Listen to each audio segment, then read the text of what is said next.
वमा अलैना इल्लल बलाग से पहले ये बता दूं कि इस वक्त पूरी दुनिया के अंदर एक ऐसा टॉपिक है जिसको एजुकेशन कहा जाता है। हर शख्स उसकी तरफ मुतवज्जे है और एजुकेशन का मुसलमानों के पास सबसे आसान फंडा था। ये इस्लाम की देन थी कि we should not only educate children for the purpose of educating them but also the purpose should be to fit them for your life. Education पूरी लाइफ के लिए है, पूरी ज़िंदगी के लिए है। हम लोग के पास मस्जिद है, हर मस्जिद में मकतब लगता है। दारुल उलूम में जाना फ़र्ज़ वाजिब नहीं है। इलाके में एक आलिम हो जो ज़रूरत के मसाइल अज़ खुद बग़ैर किसी की मदद के किताबों से निकाल ले, ये फ़र्ज़ किफ़ाया है। बकिया लोगों पर ज़रूरियात दीन का जानना फ़र्ज़ है। मकतब में अगर मैं आप लोगों से पूछूं कि कितने लोग मकतब में बचपन में गए हैं तो आई श्योर 98% हाथ उठाएंगे कि मैं भी गया हूं, भले 10 दिन। मेरे माँ बाप ने भी मार करके मकतब में भेजा था, भले 5 दिन 1 महीना, गए ज़रूर है, मकतब में गए ज़रूर है। मगर कमनसीबी ये हुई है कि मकतब का सिलेबस पे हम लोगों ने तवज्जो नहीं दिया। हमारे यहाँ जो बच्चा नर्सरी LKG पढ़ता है वो 7 सब्जेक्ट का मेमोराइज्ड करता है, मगर वही बच्चा जब मकतब में आता है तो यसरनल कुरान होता है, एक किताब होती है उसके पास। इसलिए मेरे भाई, कल से हमें हर यौन में क्या करना है, जितने मकतब हैं मस्जिदों में उसके सिस्टम में अरबी के साथ उर्दू को दाखिल करें। और ये बात ज़हन नशी कर ले कि ये जो SP कलेक्टर है ये हमारी तनख्वाह लेता है, टैक्स हम भरते हैं, प्लेन पे हम चढ़ते हैं, टैक्स जाता है उसके पास, गवर्नमेंट इसको तनख्वाह देती है। स्कॉर्पियो आईफोन उसके पास है, पैसा हमारा है। जबकि उसकी ड्यूटी है शहर की प्रोटेक्टिंग करना, उसके बावजूद मॉब लिंचिंग होती है, लोग मारे जाते हैं, किडनैपिंग होती है। मतलब ये कि हमारी तनख्वाह लेकर के वो ड्यूटी में नाकिस है। और दीन के SP कलेक्टर को आलिम साहब कहा जाता है, हाफिज साहब कहा जाता है, मुफ्ती साहब कहा जाता है। और ईमानदारी से आप पूछिए तो आपके यहाँ अगर आज बुखारी और मुस्लिम और कुरान शरीफ नज़र आ रहा है तो ये इन्हीं उलमाए किराम की देन है, ये यही नाजरा खां आलिम की देन है, ये 5000 10,000 वाले उलमा की देन है जो रियल में SP कलेक्टर है दीन के। अमेरिका में निकाह का सिस्टम ख़त्म हो गया, गर्लफ्रेंड से बच्चे पैदा होते हैं और हरामियों की लंबी लाइन है। क्यों ख़त्म हुआ निकाह का सिस्टम? मौलाना की कदर कीमत नहीं है। और ये हंसने वाली नहीं, रोने वाली बात है कि हमारे यहाँ बच्चे हरामी होने से अगर बच रहे हैं तो ये उलमा की देन है, क्योंकि वो निकाह पढ़ाते हैं, वो निकाह की फजीलत बताते हैं। तो मामूली 5000 1000 में निकाह होता है काजियाना, जबकि नस्ल हराम की बजाय हलाल से मुत्तसिफ हो जाती है। तो ये मकतब 2 टाइम की क्लास लगवाएं। SP कलेक्टर दीन के अपने उलमा को समझे। 10,000 तनख्वाह हो तो 20,000 कर दे, 20,000 हो तो 40 कर दे। स्कॉर्पियो इनके पास होनी चाहिए, आईफोन इनके पास होना चाहिए। लड़कियों का मदरसा अलग, कोई आलिम साहब नहीं पढ़ाएंगे, आलिमा पढ़ाएगी।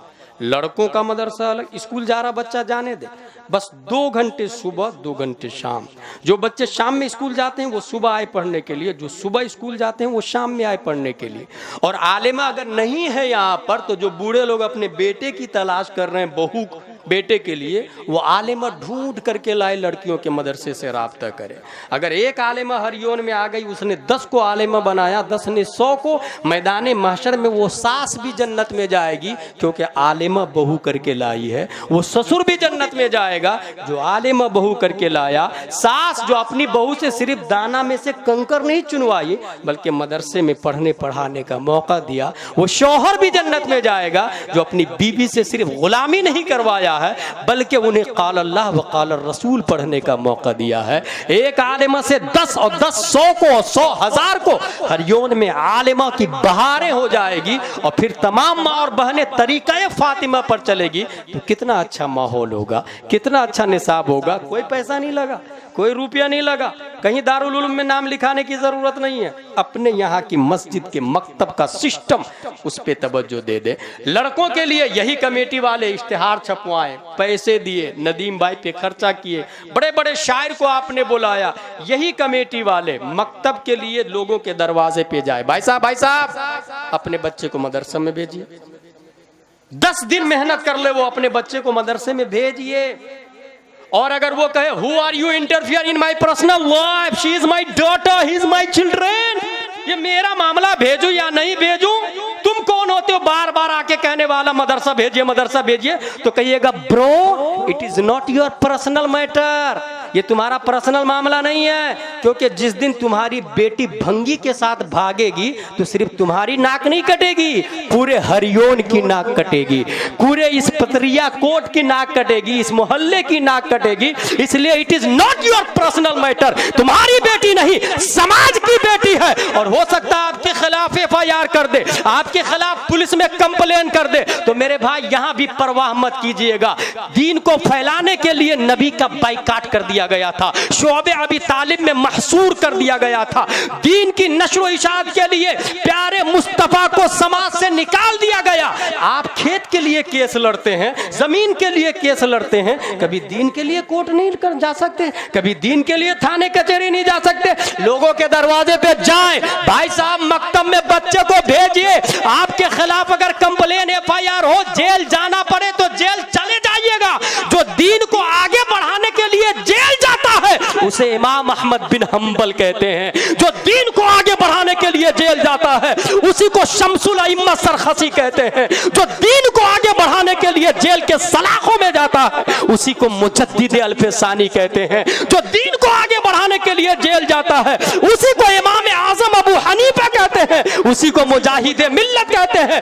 इसलिए अगर इनकलाब लाना हो, हरियोन के सिस्टम को चेंज करना हो तो एक जलसा काफी नहीं होगा, हजारों जलसे काफी नहीं होंगे, मकतब के सिस्टम को बदलना होगा, अरबी के साथ उर्दू पढ़ाने होंगे। आप सोचते हैं मेरा बेटा कुरान शरीफ पढ़ लिया तो he has education, Islamic education, बेटी वाले आएंगे, लड़का पढ़ा हुआ है, हाँ पढ़ा हुआ ना, क्या पढ़ा, कुरान शरीफ, कितनी बार, 5 बार पढ़ा है। बेटी देखने जाएंगे, बेटी दीनी तालीम वाली है, बोले हाँ है, क्या पढ़ी है, कुरान शरीफ, कितनी बार, 10 बार कुरान शरीफ पढ़ी है, 10 बार नहीं करोड़ों बार कुरान शरीफ पढ़ ले, सिर्फ फर्ज इल्म हासिल नहीं होता है। फर्ज इल्म हासिल होने के लिए मसाइल दीनिया का जानना होगा। अरबी अगर मीनिंग के साथ में नहीं जानता है तो मसाइल जानने के लिए तामीर अदब पढ़े, अव्वल दोम सोम के बाद अनवार शरीयत पढ़े, फैजान फर्ज उलूम पढ़े, इस्लामी अखलाक व आदाब पढ़े, कंजुल ईमान पढ़े। अब फर्ज इल्म हासिल हुआ उसको, अब काम की बातें हुई, इंसान को वजू के फराइज पता नहीं है, कुरान शरीफ पढ़ लिया, हम समझते हैं दीनी तालीम आ गई। और सुने, अगर इस माहौल पर हम इस माहौल को कायम किया, कल से हमने तवज्जो दे दी मकतब पर, तो 5 साल के बाद हरियोन का नजारा कुछ और होगा, मंजर कुछ और होगा।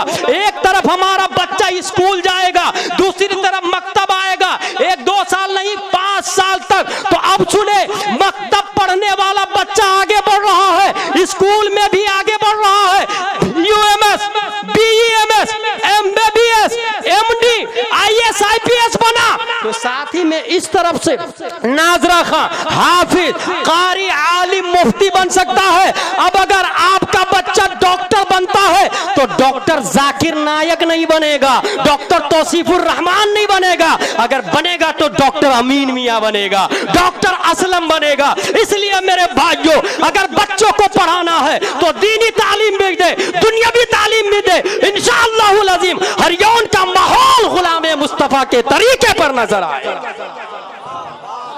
ये बात थी काम की, जिसपे हमको नहीं पैसा मिला और जरूरत भी नहीं। अल्लाह तबारक व तआला रज़्ज़ाक है, यकीनन कोशिश करना चाहिए। रज़्ज़ाक अल्लाह तबारक व तआला, करने का जो काम है वो ये है। अगर कल से आप लोगों ने तवज्जो दी तो इंशाअल्लाहुल अज़ीम हरियोन से जहालत ख़त्म हो जाएगी। परवरदिगार आलम हमें पढ़ने लिखने समझने अमल करने की तौफ़ीक़ अता फरमाए। अस्सलामु अलैकुम व रहमतुल्लाहि व बरकातुहू। माशाअल्लाह हुजूर मुफ्ती साहब की बहुत अच्छी गुफ्तगू हुई। एक शेर है कि सदाए मरहबा सल्ले अला की सदा आती तो क्या होता, मुसलसल शहर तैयबा से हवा आती तो क्या होता। मेरे नौजवानों को इंटरनेट से फुर्सत नहीं मिलती, हर एक घर से तिलावत की सदा आती तो क्या होता।